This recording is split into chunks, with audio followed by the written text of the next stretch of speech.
Samajwadi party प्रमुख अखिलेश यादव ने कहा कि 4 जून को मंगलवार है और मंगल होने जा रहा है। सबसे ज्यादा सीटें उत्तर प्रदेश में समाजवादी पार्टी और इंडिया गठबंधन की होंगी। 4 तारीख को, और 4 तारीख को मंगल है, मंगल होने जा रहा है। हमारा मीडिया मंडल भी बदलेगा। सबसे ज्यादा सीटें समाजवादी पार्टी और इंडिया अलायंस की होंगी। वो गायब हो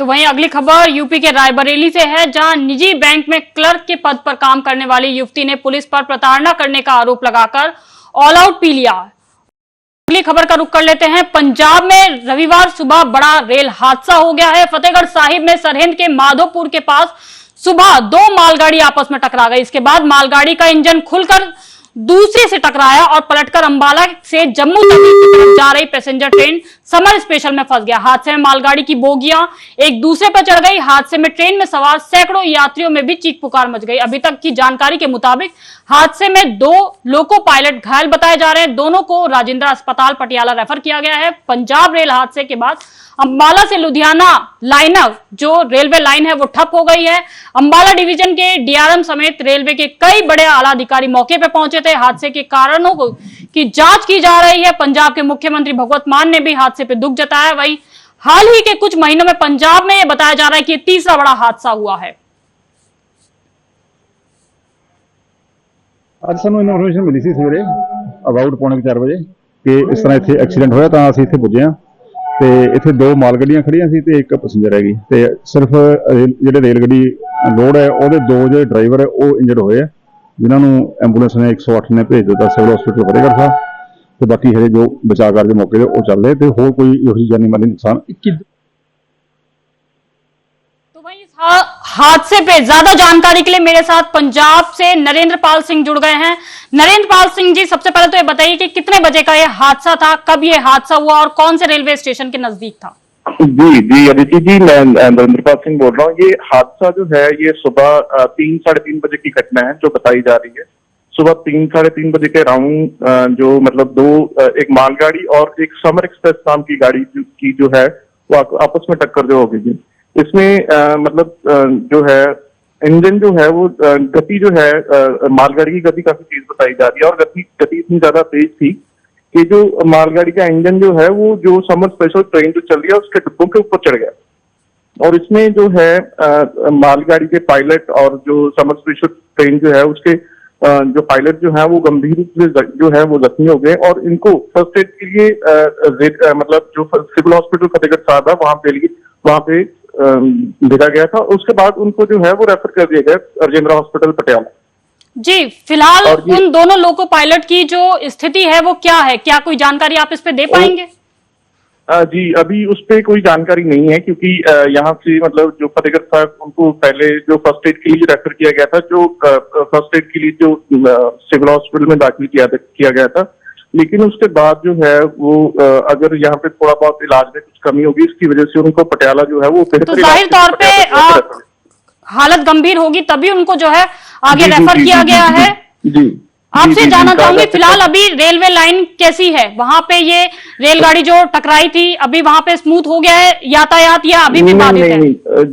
ये मतलब रेलवे लाइन जो है वो आपस में वो टकराने की वजह से अभी वहां पे जो स्थिति जो है वो रेल की आवाजाही जो है वो ठप हो गई है।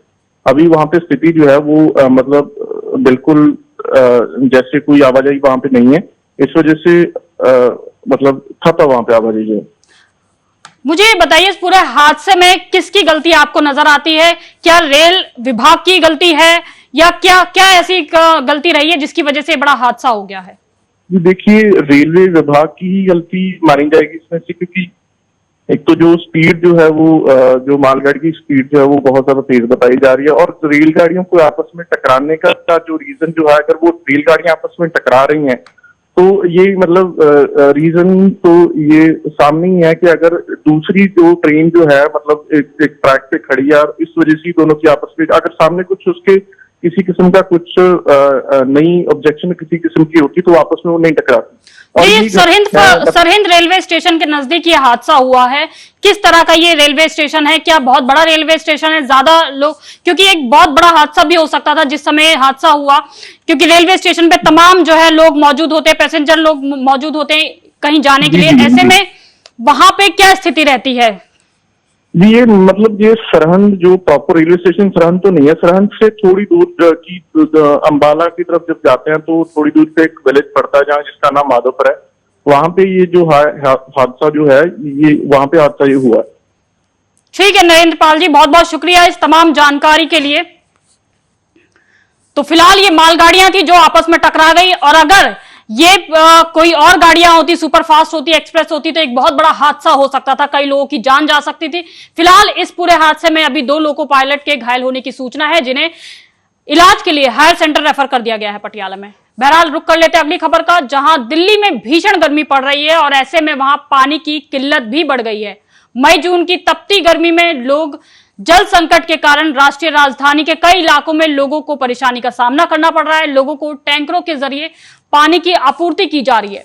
ओखला फेज की बात कर ली जाए तो यहां ओखला फेज 2 में आज जैसे ही पानी का टैंकर आया, लोग उस पर चढ़ गए। फिर क्या था, लोगों ने पाइप डाला और ज्यादा से ज्यादा पानी भरने का प्रयास करने लगे ताकि उनका गुजारा हो सके। एक तरफ देश की राजधानी दिल्ली में गर्मी से तप रही है, आए दिन गर्मी के नए रिकॉर्ड बन रहे हैं, तो इसी बीच दिल्ली में जल संकट की समस्या भी बढ़ती नजर आ रही है। पानी की किल्लत के कारण दिल्ली सरकार ने अब सुप्रीम कोर्ट का भी रुख कर लिया है। दिल्ली के मुख्यमंत्री अरविंद केजरीवाल ने सुप्रीम कोर्ट से हरियाणा सरकार से ज्यादा पानी देने की अपील की है। इसके साथ ही उन्होंने बीजेपी शासित राज्यों से पानी की मदद देने की भी अपील की है।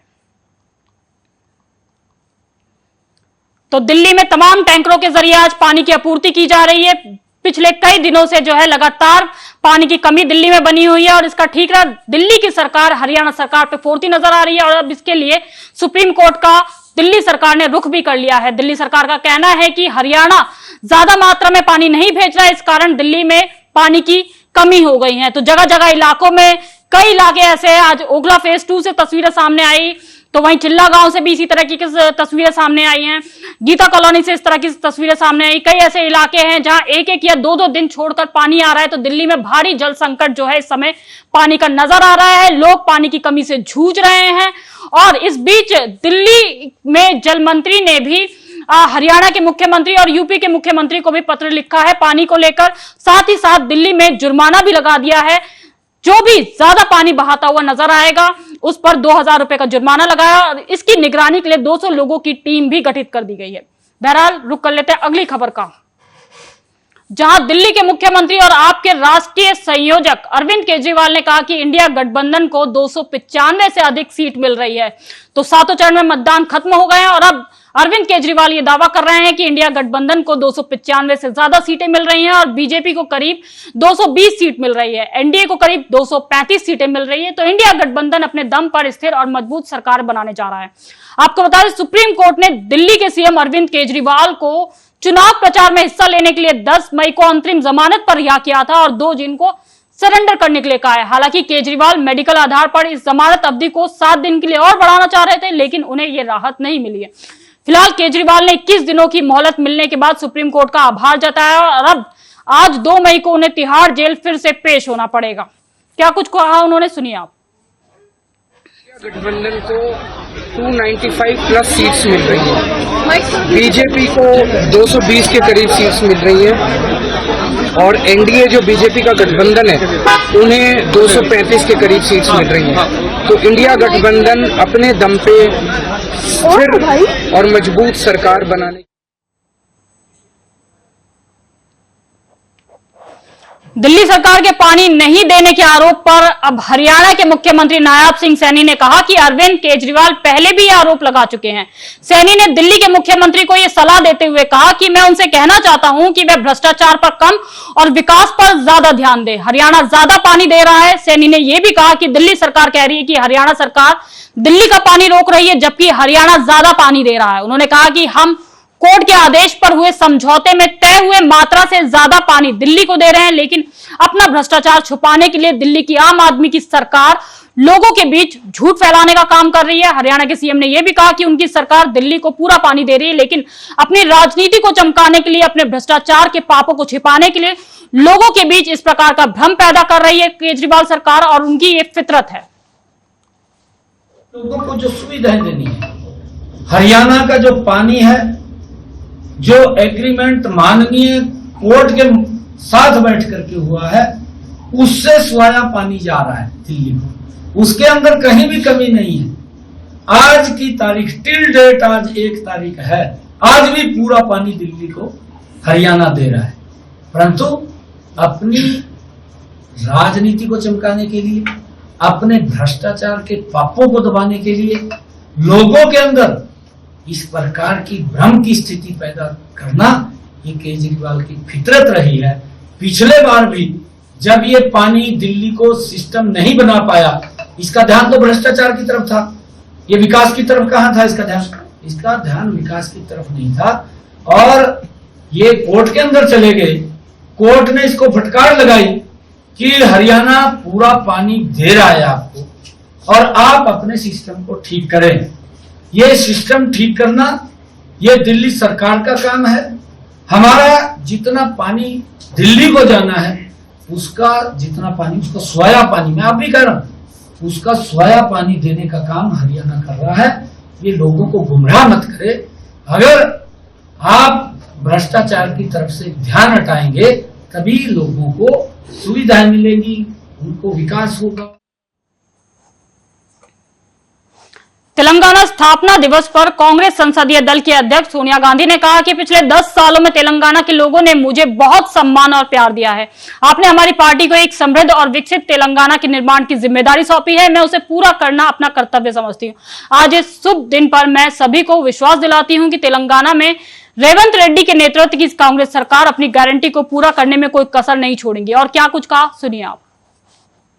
आज तेलंगाना स्थापना दिवस के इस महत्वपूर्ण अवसर पर मैं अपने संदेश की शुरुआत मां तेलंगाना के उन अनगिनत शहीदों को श्रद्धांजलि अर्पित करते हुए करना चाहती हूं, जो इस महान राज्य के निर्माण के लिए शहीद हुए।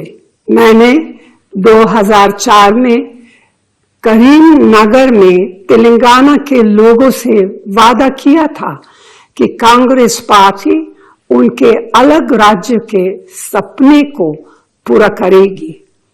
इस बयान के बाद मेरी अपनी पार्टी के अंदर भी असहमति हुई थी। कई लोगों ने हमारी पार्टी भी छोड़ी, मगर आपके धैर्य और संकल्प ने मुझे तेलंगाना के सपने को पूरा करने की शक्ति, साहस और प्रेरणा दी। पिछले 10 वर्षों में तेलंगाना के लोगों ने मुझे बहुत सम्मान और प्यार दिया है। आज दिल्ली में लोकसभा चुनाव 2024 के एग्जिट पोल पर आप नेता संजय सिंह ने कहा कि एग्जिट पोल बीजेपी के दफ्तर में तैयार किया गया है। आप ऐसे आंकड़े दे रहे हो जैसे पर लोग हंस रहे हैं। मैं समझता हूं कि ये मोदी सरकार का एग्जिट पोल है, ये जनता के वास्तविकता निर्णय से कहीं दूर दूर तक मैच नहीं करता। जो जनता का एग्जिट पोल है उसमें इंडिया गठबंधन को 295 से ज्यादा सीटें मिल रही हैं। देखिए, पहली बात तो ये जो एग्जिट पोल है, ये भारतीय जनता पार्टी के दफ्तर में तैयार किया गया है, और जितने भी आंकड़े आप देखेंगे, सारे टीवी चैनल के आंकड़े लगभग एक जैसे हैं। अब कौन यकीन करेगा कि 34% वोट शेयर बीजेपी को तमिलनाडु में मिल रहा है? कौन यकीन करेगा कि 0 से 2 सीट आम आदमी पार्टी को पंजाब में आ रही है? मतलब ऐसे आंकड़े आप दे रहे हो जिस पे लोग हंस रहे हैं। इसका मतलब आज आम आदमी पार्टी से सबसे ज्यादा नफरत किसको है? बीजेपी को है। बीजेपी ने अपने दफ्तर में बता दिया, भाई 0 से 2 सीट आएगी आम आदमी पार्टी की पंजाब में, लिख दो। वही एग्जिट पोल वाले लिख दे रहे हैं। तो मैं समझता हूं कि ये जो एग्जिट पोल है, ये बीजेपी के दफ्तर में बनाया गया एग्जिट पोल है, ये मोदी सरकार का एग्जिट पोल है। ये एग्जिट पोल जनता के वास्तविक निर्णय से दूर दूर तक कहीं भी मैच नहीं करता। जो जनता का एग्जिट पोल है जो अलग अलग पार्टियों के नेता आज इंडिया गठबंधन की बैठक में बैठ के बता रहे थे, जो आंकड़े उन्होंने दिए और जो हम लोगों ने जनता से सर्वे किया, 295 से ज्यादा सीटें इंडिया गठबंधन की आएंगी और इंडिया गठबंधन की सरकार बनेगी देश के अंदर। बाकी एग्जिट पोल में अभी उन्होंने किसी ने 350 दिया है, किसी ने 400 दिया है। मैं तो हैरान हूं कि सिर्फ 400 क्यों दिया? 700 सीट दे सकते थे बीजेपी को अखंड। लोकसभा चुनाव एग्जिट पोल पर केंद्रीय मंत्री अर्जुन राम मेघवाल ने कहा कि देश की जनता ने नरेंद्र मोदी को तीसरी बार पीएम बनाने का मन पक्का कर लिया है। उसके अनुरूप एग्जिट पोल आ रहे हैं। राजस्थान में सीटें अच्छी आ रही हैं। देश की जनता ने नरेंद्र मोदी जी को तीसरी बार प्रधानमंत्री बनाने का मन जो पक्का किया था, उसके अनुरूप ही एग्जिट पोल आ रहे हैं। तीसरी बार प्रधानमंत्री बनने जा रहे हैं नरेंद्र मोदी जी। राजस्थान